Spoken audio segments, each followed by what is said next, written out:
he just came up from behind me and grabbed me by the back of the neck and shoved me up against the window and was saying, "You'll never speak to me like that again." So when I met my ex, I was kind of in a vulnerable place myself, and I know that this is common for a lot of victims of abuse to kind of be already in a broken place, yourself. But I had met him, and, he just felt like he kind of filled a void inside of me that I had for a long time. And it was sort of like all my needs emotionally were met in one place, and, physically and in every other aspect too. Instead of being like a normal, healthy person would be like, oh, this must be too good to be true. I feel like a normal, healthy person would have thought that, but I just thought like, oh my gosh, this person is amazing. This person is the sun, the moon, and the stars, and they really must be like as amazing as they're presenting themselves. I mean, I think just in the vulnerable state I was in, it would have been crazy for me to like not completely fall in love with the idea of that. And so everything was perfect, for a long time. A lot of things in our lifestyles sort of just meshed organically. And so yeah, it was beautiful in the beginning. Once that mask started to fall, as they say, it doesn't stay down, at least in my case, it didn't. And it was like something would happen where I would be like, okay, I can't do this anymore. Like, it's crazy. I can't, like, this is not healthy. I have to move on. Like, I was very much believing that he was ready to sort of change the trajectory, and the track of and the tone of our relationship. And so we did end up getting married. We did end up having 2 kids. And my second child was, very shortly after my first child. There wasn't much time in between. And I think that, it just became more obvious to me once I became a mom that like, this is not right. Like, I don't know what this is. I don't know if I would call it abuse, but it doesn't feel right, And it was things like, I'm staying at home with the kids and he's working, and I'm being lied to about stuff with finances, and I'm not allowed to see the accounts, and I'm not allowed to I don't have the right to know what's going on financially just because you're my wife.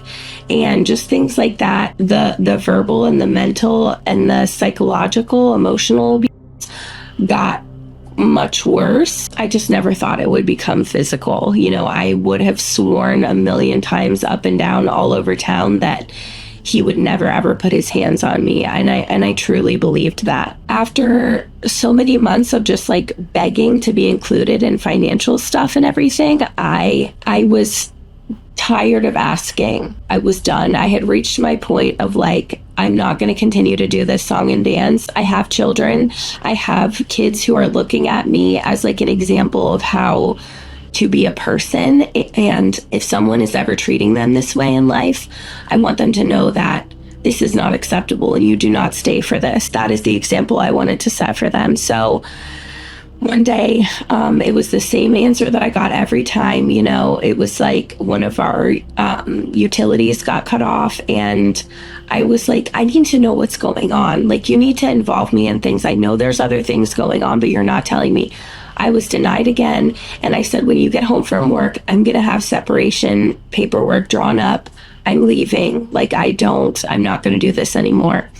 And he said, get in the bedroom. And I was like, no. Anyway, I ended up going in the bedroom. My 2 kids were in the other room.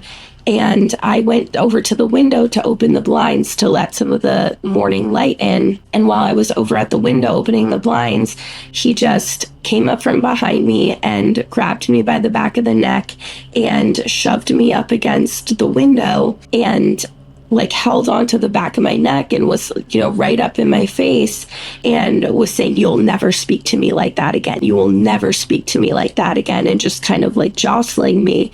And I said 3 times, let me go, please stop. Three times before he let me go. It was at that point that I realized that a lot of what everyone says is true is like, if someone is capable of emotionally abusing you, it's not a matter of when, or like if it will get physical. If someone is capable of emotionally abusing you, it's not a matter of if they will ever get physical with their abuse. It's a matter of when. That's when I left. That's when I, took legal action and did everything that I needed to do to protect myself and my children from ever being in that situation again. When the physical violence occurred, I called the police, I pressed charges, I followed through with all of that.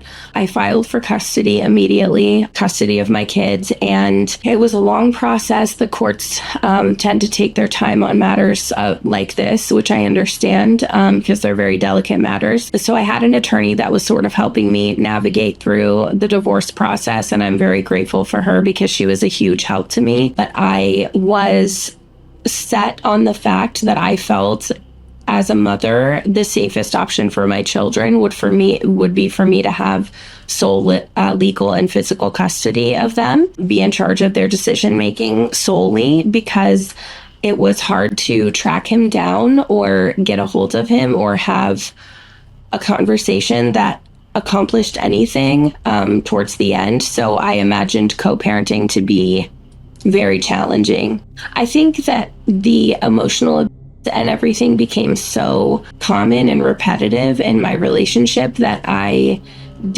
was sort of numb to it at that point. I was sort of numb to it, and I just thought, this is just how it is, and it's my bed and I have to lay in it, and I made it, and now I'm stuck with it. And I think that at the end of the day, I just was always like, well, I'm not a perfect person, so I have to give him these allowances, until I realized that I wasn't treating him anywhere near the way he was treating me. And that deprivation of validation on any level, any sort of human decency, that was not shown to me. I just was completely used to that. And that was just, I had just accepted that that's how life was, and that's how men are, that's how I kind of justified it. I have spent, 2 years in therapy trying to take accountability for any part that I had in this relationship. And I think that the worst time for me was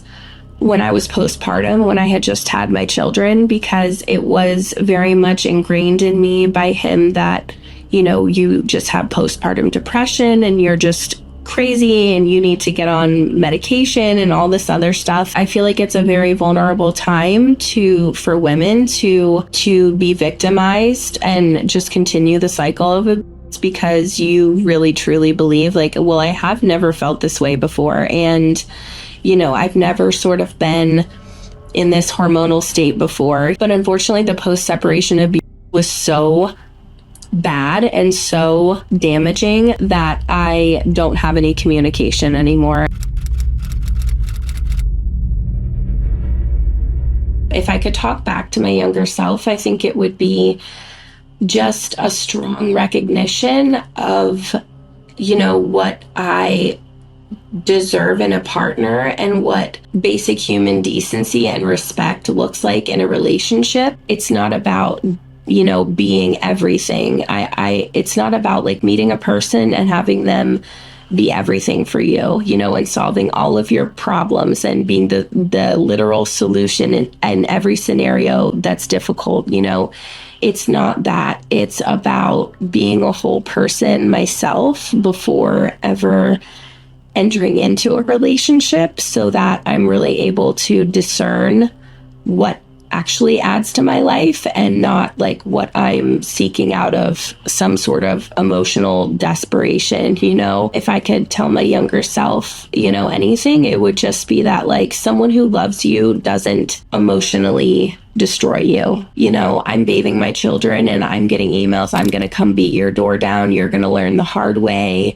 And I'm leaving out a lot of expletives because I just there are so many of them. And but it was really dangerous situations. It was not even respecting a protective order, that I had to keep myself safe and my children safe. It was like as if that didn't even exist. It was like, well, that doesn't apply to me. Like, it might be the law and it might be what I'm being told to do, but I'm not going to do it because the law does not apply to me. Binders and binders of emails. I organized them all. I had to reread them all, which was incredibly traumatizing because once you've already been through that and seen all those hateful things and terrifying threats that were made to you, to revisit it is not fun.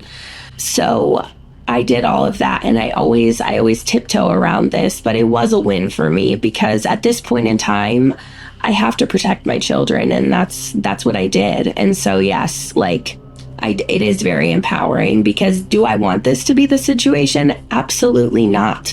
I would love to be in a co-parenting situation like those people that like still go on family vacations together or whatever, and they're divorced and they never have seen a courtroom and they come to some sort of like, loving agreement amongst themselves. That's amazing. I'm so happy for those people, but that was not my case. That was not my story.